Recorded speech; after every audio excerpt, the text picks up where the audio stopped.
હળવદમાં શંકાસ્પદ રાસાયણિક ખાતર મુદ્દે 5 લોકો સામે પોલીસ ફરિયાદ નોંધાઈ। હળવદમાં શંકાસ્પદ રાસાયણિક ખાતર મુદ્દે 5 લોકો સામે પોલીસ ફરિયાદ। મહત્વપૂર્ણ વિકાસમાં મોરબી જિલ્લાના હળવદમાં પોલીસ દ્વારા શંકાસ્પદ રાસાયણિક ખાતરોના સંબંધમાં 5 વ્યક્તિઓ સામે ફરિયાદ નોંધાવવામાં આવી છે।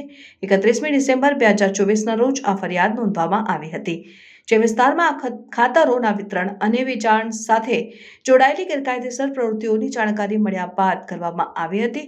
સ્થાનિક સત્તાવાળાઓએ આ ખાતરોના શંકાસ્પદ સ્વભાવ વિશે માહિતી મળ્યા બાદ ઝડપી કાર્યવાહી કરી છે અને આ ખાતરો જે નુકસાનકારક અને જરૂરી સુરક્ષા ધોરણોને પૂર્ણ ન કરતા હોવાનો શંકા છે।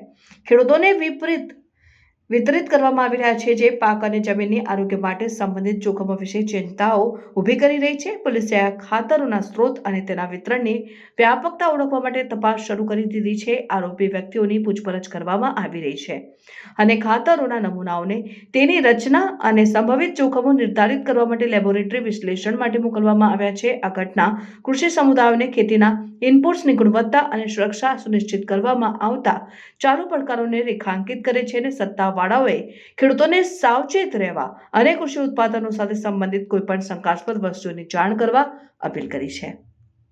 રેડ દરમિયાન પોલીસે ત્યાંથી રાસાયણિક ખાતરનો જથ્થો કબજે કર્યો હતો।